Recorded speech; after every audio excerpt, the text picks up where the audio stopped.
Assalamualaikum warahmatullahi wabarakatuh. Halo semuanya.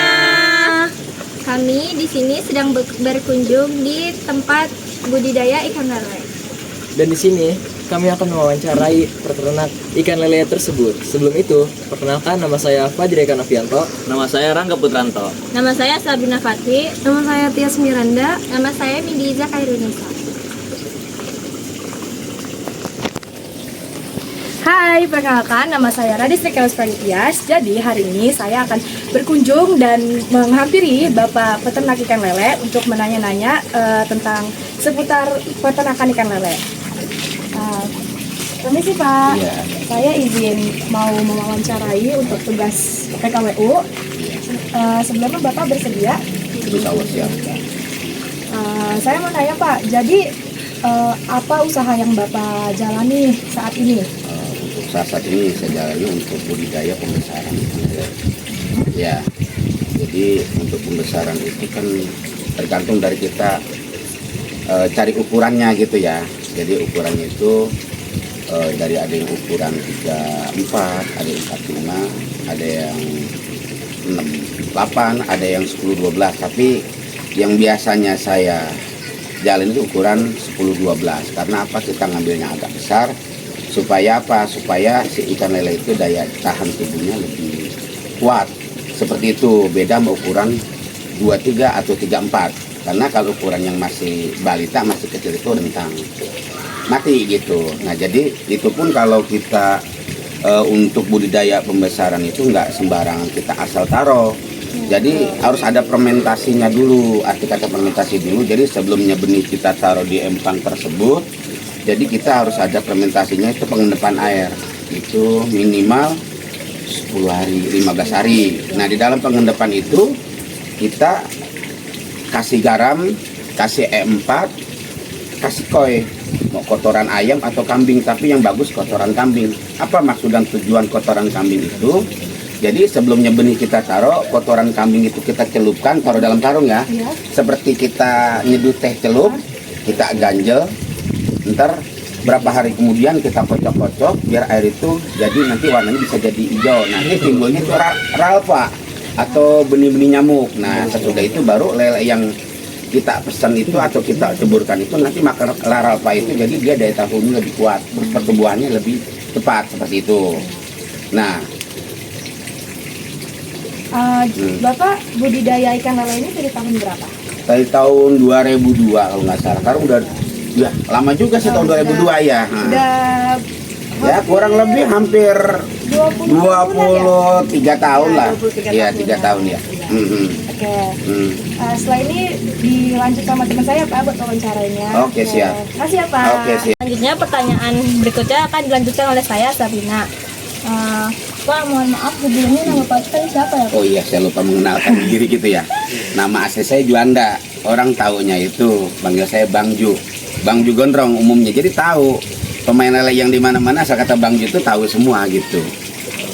Udah dulu ya Pak. Oke, silakan ya duduk. Kayaknya lebih enak duduk daripada berdiri mah gitu ya. Iya. Kenapa sih Bapak memilih budidaya ini Pak? Jadi gini, karena Bapak memilih untuk budidaya ikan lele, jadi perawatannya karena lebih mudah. Pakan alternatifnya pun banyak. Jadi kita nggak harus mengandalkan pelet seperti ini. Kalau kita harus mengandalkan pelet seperti ini, biayanya lebih mahal. Jadi selain dari pelet seperti ini, kita ini kan bisa pakan alternatif itu kayak dalam jeroan ayam, kayak roti-roti bekas, kayak bekas istilahnya apa namanya, ampas-ampas tahu. Jadi pakan alternatifnya banyak seperti itu. Oke, sekarang pertanyaan dilanjutkan dengan saya ya. Pak, saya mau nanya nih Pak. Oke, siap ya. Kalau peternakan ikan lele itu tantangan terbesar menurut Bapak itu apa ya Pak? Kalau kita berbicara menyikapi masalah tantangan sih ya banyak. Apalagi dengan cuaca yang sekarang karena kan agak ekstrim. Menghadapi istilahnya musim hujan, penghujanan gitu kan. Biasanya lele kalau kita nggak kontrol airnya itu dia rentang kena penyakit namanya penyakit gantung, kumis putih. Jadi untuk antisipasinya itu ya kita harus siaga, siapin garam, kontrol airnya. Kalau lele udang gantung itu kita cari bawang putih ya, terus kita cari daun paya ya, kita bejek airnya kita tebarkan di tempat lele yang kurang bagus, ampasnya sisain, 1 hari kemudian baru pakan dan ampasnya dikasih. Itu untuk cara penanganannya seperti itu. Masih cukup apa? Ada lagi Pak? Ya selain dari itu air harus kita kontrol juga. Untuk pengontrolan air itu pas kita pengurasan jangan 100% kita kuras. 50% kita tinggalin, 50% kita campurin gitu. Jadi supaya si lele itu biar nggak banyak yang kolep seperti itu. Itu aja. Cukup Pak. Nanti sekarang dilanjutkan dengan teman saya. Sekarang akan dilanjutkan oleh saya, Rangga. Pak, tadi kan masalah tantangan terberat yang dibicarakan oleh Fadli kan, Iya. itu udah Bapak jelaskan ya. Cuman saya kurang paham gitu Pak. Bisa dijelaskan lebih lanjut gak itu?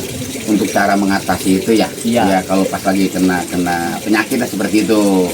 Ya tadi yang saya katakan tadi, jadi kita untuk antisipasinya kalau menghadapi pas musim-musim cuaca yang agak ekstrem seperti ini, lagi musim hujan seperti ini, jadi bila mana kalau ikan yang kita budidayakan kurang sehat atau dia penyakit lele gantung kumis putih, itu antisipasinya itu harus kita siapkan dengan ramuan seperti bawang putih, daun paya, kita parut, kita remes, kita taburkan airnya, ampasnya kita sisain. Nanti bila mana udah 1 hari kemudian baru kita kasih makan ampas sama peletnya seperti itu. Jadi antisipasi seperti itu. Nah terus yang kedua, airnya pun kita kontrol. Jadi bila mana ikan kurang sehat, kita kurangin dah 50%, jangan dihabisin. Kalau airnya total dihabisin, ganti yang baru malah ikan tambah parah gitu. Jadi kita sisain separuh baru kita tambah air lagi. Seperti itu untuk antisipasinya. Jadi begitu Pak. Iya, seperti itu. Oke Pak, udah cukup memuaskan. Makasih ya Pak. Siap. Ya, sama-sama siap. Selanjutnya dilanjutkan oleh saya, Tias. Pak, saya mau bertanya, bagaimana proses awal ternak ikan lele sampai bisa diternak dan dijual?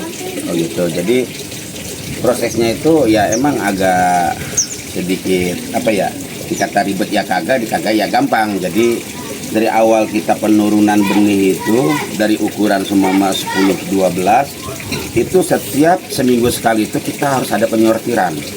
Ya tujuannya apa?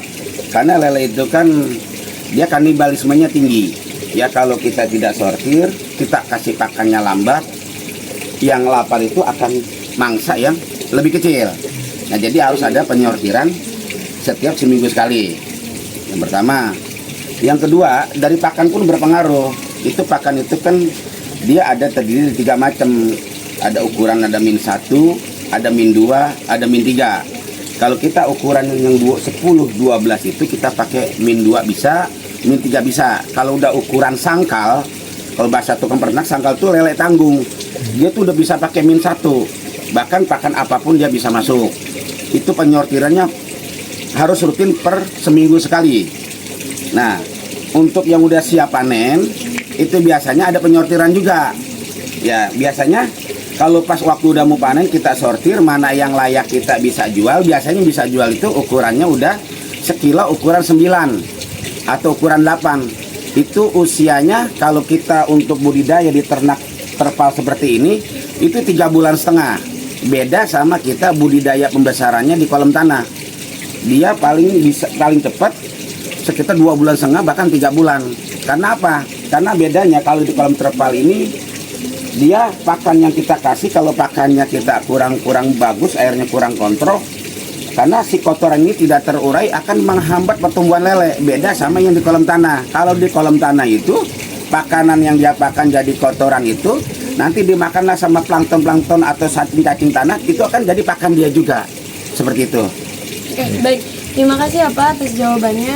Selanjutnya akan dilanjutkan oleh saya. Bapak, dari kami kan akan ada produk sama ikan lele. Iya. Nah, menurut Bapak gimana sih Pak tanggapannya? Bagus. Ya itu gagasannya cemerlang. Iya, sebenarnya jarang orang itu yang membuat gagasan-gagasan atau gebrak-gebrakan yang baru itu. Iya, apalagi ini dia inovasi baru, apalagi ini bahannya dari bahan ikan lele. Itu sangat idenya cemerlang, sangat bagus seperti itu. Oke, sekian dari kami.